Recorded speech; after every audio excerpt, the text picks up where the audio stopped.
Dear learners, in this video, we will be learning about the poem Strange Meeting written by Wilfred Owen. The topic which will be discussed are about the author, poem text, then it will be tailed with the summary, then finally with poetic analysis. About the author, Wilfred Owen was born on 18th March 1893. He is an British, that is European. He was awarded with Military Cross by the British government. He served in the British Army around the period of 3 years, that is 1915 to 1918. His famous works are Futility, Dulcet Decorum Est, Anthem of Doomed Youth, and Strange Meeting, etc. He died on 4th November 1918. He was killed in action while he was in the middle of the battle. The poem text goes like this. Strange Meeting.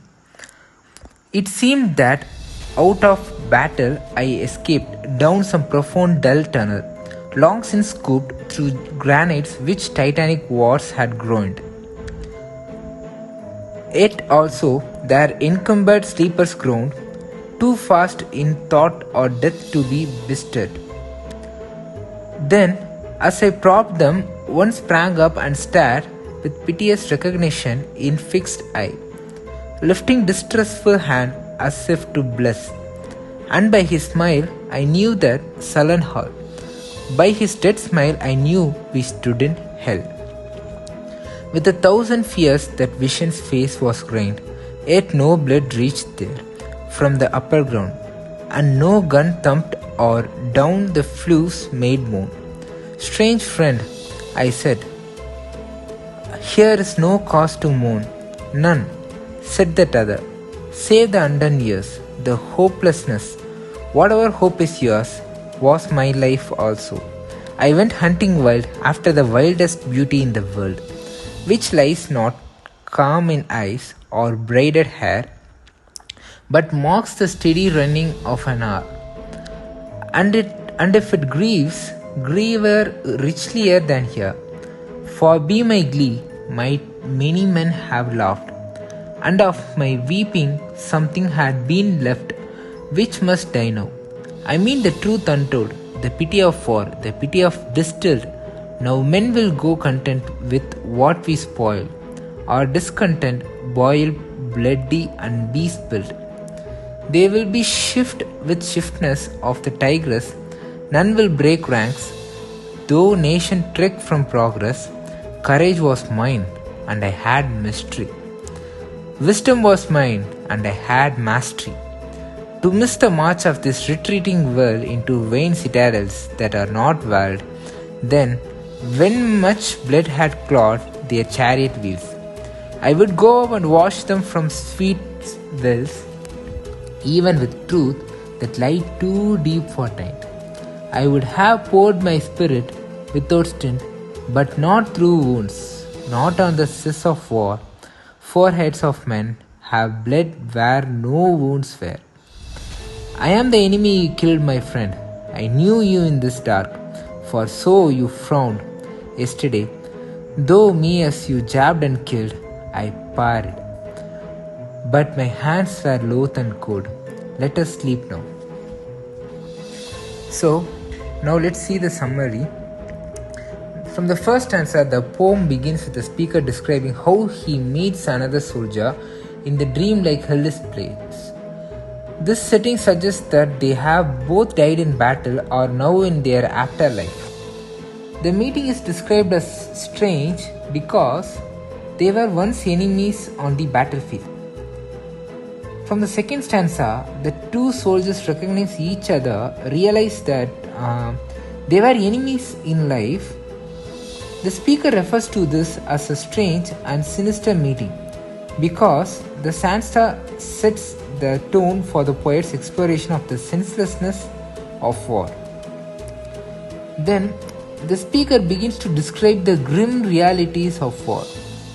He talks about the hunting memories of war and how the soldiers fought and died for their countries, believing in the glory of horror of war. However, they now understand that the true nature of war is brutal and devoid of heroism. Then in the next stanza, the two soldiers discuss the horror they witnessed on the battlefield. They mention the cries of the wounded and the gas attacks that filled the air with poison.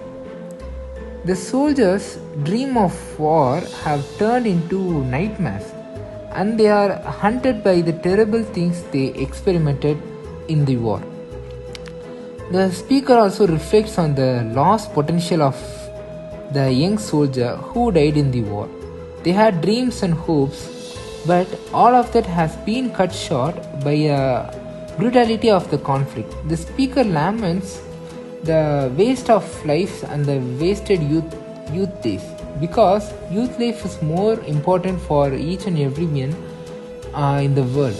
That is the age, or that is the period they will be exploring various things and various beauties.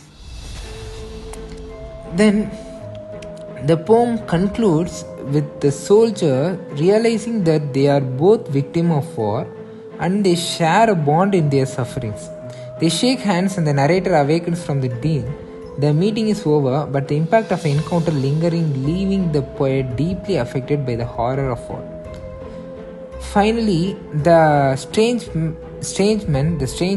who is in the hell, he just concludes that the author is the one who jabbed and killed him yesterday, and so that even in the dark he could envision him that he is the murderer of his. So the strange meeting is a powerful anti-war poem that highlights the tragic consequences of conflicts and the human cost of war. It underscores the idea that war is not glorious, but instead results in the destruction of youth and the perpetuation of sufferings. Then the poem analysis. The World War First is always been the central element of Wilfred Owen's poem. Post-traumatic stress, PST. It is the reason that pushed Wilfred Owen to write poems, because as soon as when he gets some gaps from the war, he was suffered from the post-traumatic stress. Only to be away from that, only to escape from that stress, he started writing the poem. Only the poem made him to start his literary career. The loss and annoyance of war are spoken widely, where the young man dies and the old man speaks. The old man, or the person who are responsible in the politics, they are the reason to cause a war, or the people with the highest esteem. But to be honest, they won't be the one who participating in the war. The young people who are just in the emergence of their youth, they are tend to participate in the war and die for no cause. The question is, who will be in the hell? The one who fought to defend himself, or one who fought to get his need? But if two people are fighting each other, one will be defending himself from something, or other will be fighting for a pride or his basic need of food or money or shelter or some freedom.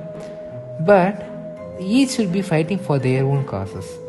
Everyone will be having their own reasons, other than the one who fights to show their supremacy. The rest of the people, they have their own reasons to fight for. So everyone are fighting for their own moral causes. So the question is, who will be in hell or who will be in heaven? Or everyone who have took part in war will be in the hell rather than be in heaven. That is for about the poem Strange Meeting, written by Wilfred Owen, the real war poet. Other than him, no one would be able to picturize these things that much really as seen in the war. Thank you.